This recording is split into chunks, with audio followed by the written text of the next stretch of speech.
blitz, before you even continue, please note that you must be able to land your skill shots. Anyway, here's my advice when it comes to Blitzcrank. These items reflect the utility in the style that I play Blitzcrank, allowing me to be durable as well as mobile to catch enemies with my grab. After my starting items, I tried to upgrade to Nomad's Medallion, Boots and Sightstone, and then finishing off those first unless I need another specific item to suit the game. Blitzcrank needs to be able to survive the heavy trades that you go through after you land your grabs early in bot lane. Grab the tanky masteries and as much resistance and health as you can and enjoy being a beast of a roaming golem.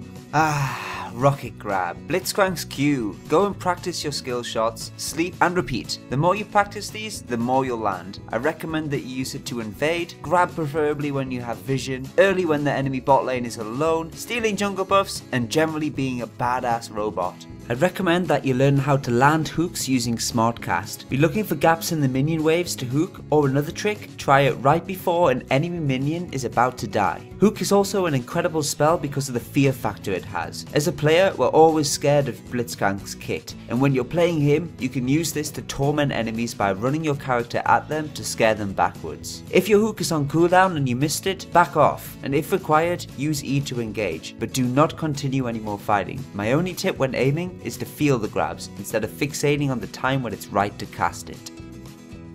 Blitzcrank's W is really good to get into positions to land your hooks. You can also use it to run around the lane when the enemy AD carry is trying to last hit and scare them. Generally, it's fantastic for chasing, escaping, warding and roaming. Blitzcrank's E, Power Fist, should always be used as a follow-up to your rocket grab. Try and press it just after they've been hooked, otherwise you might enable it and waste even more mana if the grab were to miss. Power Fist also resets your auto attack. Use it right after an auto attack to maximize your DPS. Towards late game, you can use this to peel for your AD carry or cancel out channeling ultimates such as Warwick.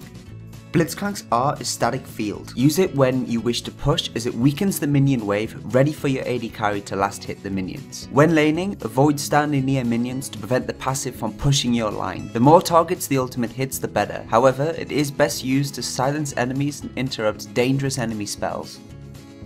Blitzcrank's passive, Mana Barrier, is a very useful tool for surviving and securing kills. I recommend that you pay attention to your mana as the shield strength when you fall below 20% HP is a shield equal to 50% of your current mana. Mana potions are very useful and it also synergizes with Tear of the Goddess if you like building that item. Always try and fight when this is not on cooldown. Early game is all about getting ahead and staying ahead. Once you get that first hook, be sure to start zoning and trying to catch the enemy bot lane, especially if their teammate has recalled and they're on their own. As always, warding up the line and looking for early objectives is highly recommended. Your skill order is simply maxing Q first for the damage, W then for the movement and roaming utility, and finally E and taking a point in R whenever possible. Mid-game, you want to turn your focus to grouping and hooking. Ping around the minimap for plays and get your team to group. If they don't, take it upon yourself to roam and make plays. One of the best parts of Blitzcrank is that he can punish teams repeatedly who overextend, have poor vision, or have no frontline, as he is able to hook primary targets and capitalize. Late game, you want to ensure objectives are warded as thoroughly as possible. Be trying to land hooks on primary targets. The best thing about Blitzcrank in comparison to Thresh is that his hooks offer the element of surprise. There is no wind-up time, and you can hook enemies over walls. Be sure to group, pull primary targets, and avoid pulling targets who can disrupt your engage, such as Alistair or a Mumu, unless you're certain it's the right thing to do. Good luck everyone. I hope to see many comments about how many games you're all going to win with this little monster truck. Any questions about the video or Blitzcrank, as always, leave a comment. I do read them all and I will get back to you as soon as I can. Thank you all so much for watching. If you liked the video, don't